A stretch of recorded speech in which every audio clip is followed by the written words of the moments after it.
Hey guys, welcome to a very special video. Today's video is not so much about the game, but I have reached 250 subscribers, maybe a little bit over. Thank you so much for subscribing to the channel and helping me reach this amount of subscribers. I originally wanted to make this video when I hit 100 subscribers and then 200, but then I don't know, for whatever reason I wanted to make some other videos and I just never got around to it. So I'm here. I'm making this video, so let's get into it. I have a few questions that I asked myself.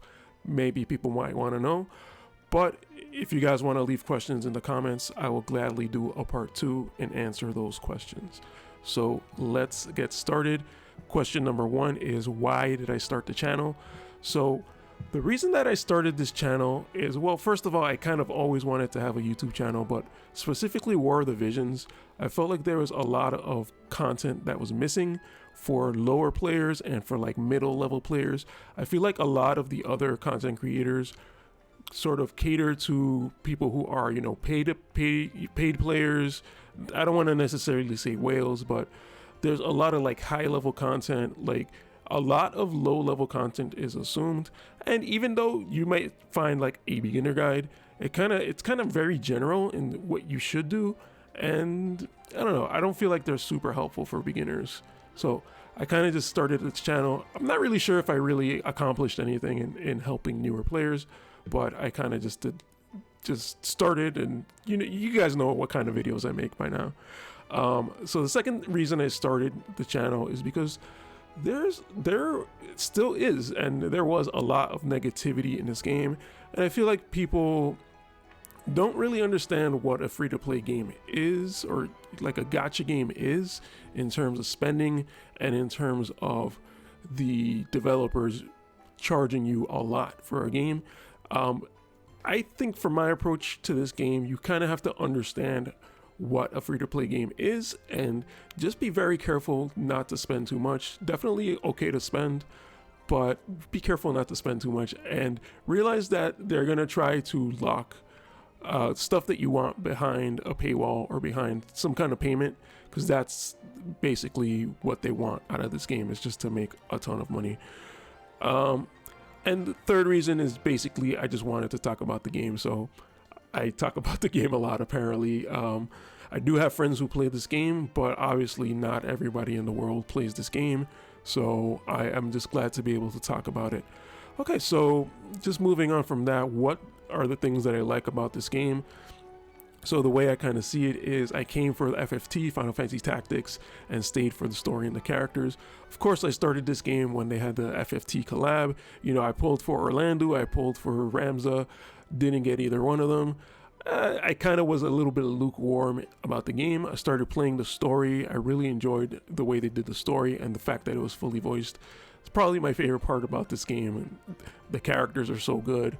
I even started loving the characters that are original to this game, not just like collab characters in Final Fantasy Tactics and whatever. When I really started getting into the game was, I think that was the first tower run. It might have been the second. I'm pretty sure it was the first. I think that was when Rain came out and his sword was in the tower. So by complete and total luck, I managed to pull Rain off of a 200 viz pull. But remember guys, I had spent like so much of my viz trying to pull for Orlando specifically, and I just never really got him. Since I had Rain, I really wanted to get, I think it was floor 15 to get his sword. My account was terrible and I had to kind of grind my way up there. It was so hard. Thinking of it now, like level 15, I could probably auto, but it was just like so hard to get through, and it was like such a struggle. I would go in there every day with my entire like roster. My best units were Mont, Lilith, Rain, and Salir.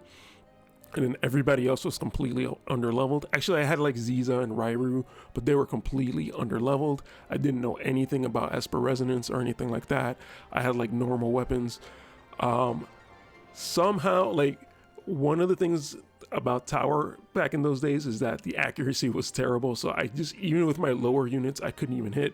And somehow I remember using Adelard, and for some reason, even though he's a really bad accuracy unit, he was doing really well in the tower for me, so that was actually pretty cool. So tower was a big thing that got me into the game. I kind of just like the challenge of tower, and I guess the goal was to get rain sword, so that kind of just, that's what really hooked me into the game. So kind of the other thing that I like about this game is just feeling like I earn things in the game. So the brain sword, for example, like free units, I love being able to just get a free unit and like completely building them for free, even though they're not super great.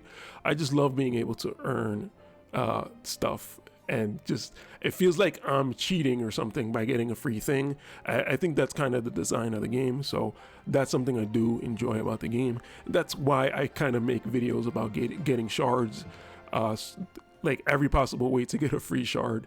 So that's kind of what I enjoy about this game, is the feeling that I'm getting something for free, or you know, that I'm earning something. That I'm earning something. It's not free if I'm earning it, I guess. So next question is, what is my favorite story section and characters? So my favorite part of the story was the rebellion scene, and especially any part with Vadim. I think the voice actor for Vadim did an amazing job, and it just kind of just made me really feel the emotion of Vadim. And like, you know, you guys know how the story goes. I don't want to really spoil it if somebody's not up to that, but I think that guy deserves an Oscar, honestly. And I'm pretty sure I was tearing up during that part. So, okay, so favorite characters. So for me, the original trio was Mont, Lilith, and Salir. I remember looking through my phones and I found some screenshots of myself doing Tower and whatchamacallit, like the secret book quests. Those were really hard back in the day for me. I couldn't beat them, and I remember doing them on manual just to try to get the missions done. So those three units, Mont, Lilith, and Salir, they really helped me in those times, and I love them for that. And that's kind of why I pull for their UR versions. Besides those, I have Eldira, Christmas Ramada, Adelard, of course, Seymour, and Shadowlynx as some of my favorite units. And there's also units that I hated at first, but I kind of like them now, and those would be Kilfay and Howlet. I don't know, I just didn't think they were that cool, but then I started using them, and I really liked them after that. I wish, you know, I do want to use them in EX, but it feels like it's a big resource commitment to use them. So, yeah, I haven't really, well, okay, Howlet doesn't have his EX yet, so can't EX him yet, obviously. So next question would be, what is the hardest thing about YouTube? So I honestly, when I started this channel, I didn't think it would be so much work, but it actually is. And so one of the hardest things that I find is it's hard to know what people like, because people don't really leave comments, or people don't really leave likes. And that's something I never realized on YouTube, because I would usually just watch videos and I wouldn't comment or leave a like or anything. And the thing is, like, if you like a certain type of video, it's good to leave a like so that the creator knows to make that kind of video. The views is one way to just view the video is fine, but I feels like sometimes the view doesn't really mean as much, because it might just mean that the person just clicked on the video out of nowhere, and who knows if they even watched it. So I think a like or a comment really helps me sort of determine what kind of videos people like. And ever since then, I feel like I have a different perspective, and whenever I watch somebody else's video about War of the Visions, I try to leave a like at least. Sometimes I do leave comments, but also I kind of feel weird leaving comments on other people's videos, because I feel like it's almost like I'm trying to advertise my channel on their comments, and I really don't want to get into that. Like, I just want to make my videos and just be at peace, you know? So I kind of, not that I stopped, but I kind of lowered the amount of comments I leave on other videos that are War of the Visions related. So another thing that's hard about YouTube is actually having to prepare and edit videos. I personally don't like to script, because I kind of want it to feel like a conversation, and I don't want it to feel like I'm reading. I feel like some other content creators are really good at scripting and actually feel like they're talking. So like Cabbage, I know he scripts a lot of stuff. Myself, the best I could do is an outline, and then just kind of give my thoughts on what I kind of did in the outline. So whenever I do those like slides, that takes me a long time to prepare.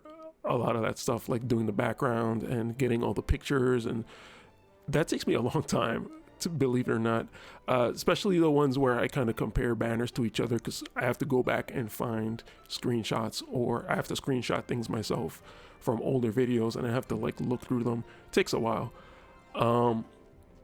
Yeah, I wrote here that it might sound like I'm just talking off the top of my head, but that's just something that I do because I feel like it helps it be a little bit more conversational.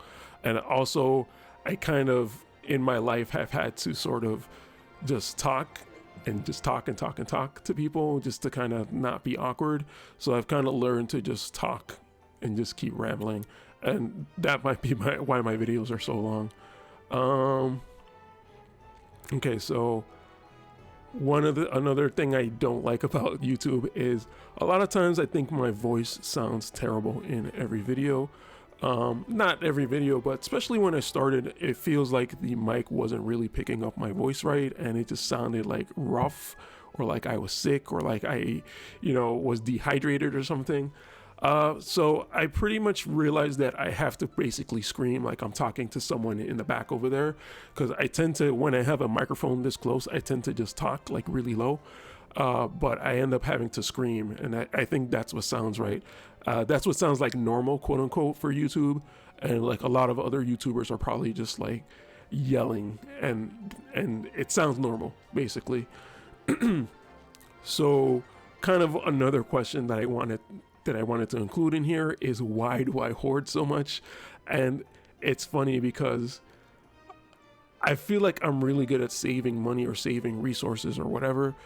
And part of the reason for that is because when I was younger, my parents would not really give me money. So they would basically give me like $1 for like lunch, so I could buy like a soda or like a snack or something. I used to save my $1 like every day for lunch, and I used to drink water, and I had this sandwich that my mom made me. I would eat the same sandwich every day and drink water, and it just left a bad taste in my mouth. So anyway, like I would save that $1 every day.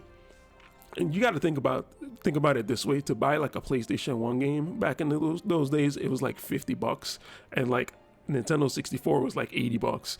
So I basically had to save like $1 a day.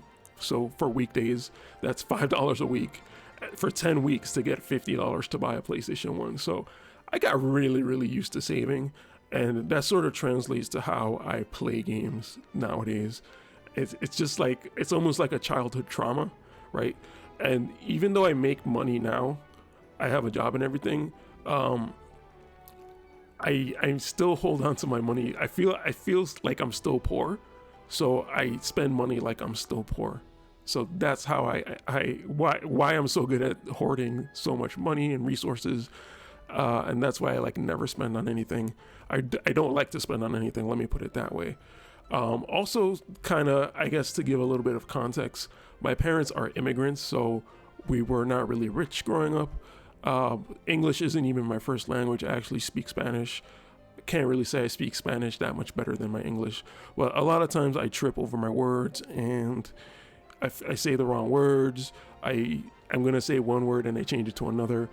I kind of just got used to talking, like just to continue talking, even though I mess up a lot. And maybe it sounds like I don't mess up or like I'm a natural at this, but I kind of just force myself to just keep talking. And I hope that covers up some of the errors that I make when I'm talking.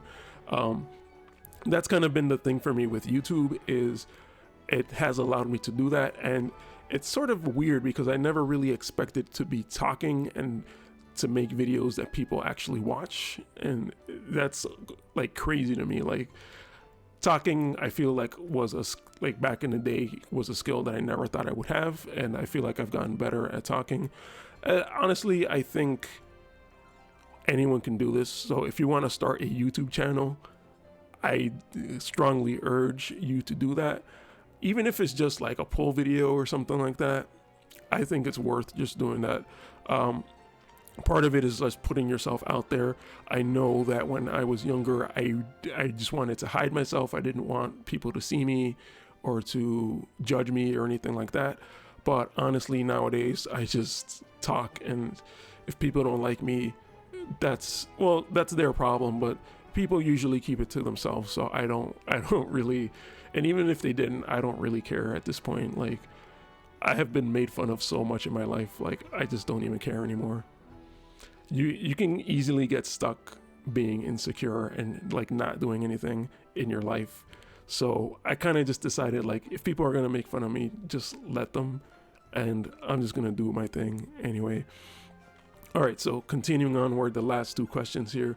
What kind of work do I do? I work at a school, at a college. I do like database programming. It's relatively pretty easy for me. Like, it's just coding. It's like really simple. It's just kind of a lot of work sometimes. So there's times where I have to like really focus on that, but it's really not that bad for what it is. In the future, I do want to be a game developer. So I want to take my coding skills to the next level, I guess. I do have like a mini small little game that I made. Let me know if you guys are interested in that. It's not really War Divisions related, so I won't really mention it much more than that. But yeah, game making is something that I want to do. That's why I do all those little 3D model scenes and kind of try to mess around with the little models, just because it's like one step closer to making video games. And anything I really work with on that would be helpful for me in making video games. And I would love to make a War of the Visions video game, like a little spin-off type thing. Not really sure how legal it is to make like a fan game type of thing, so I kind of really have strayed away from doing that, but there's still potential to do it. Just maybe not even release it, just make a video or something, or release it for free. I'm not really sure what the legality of that is.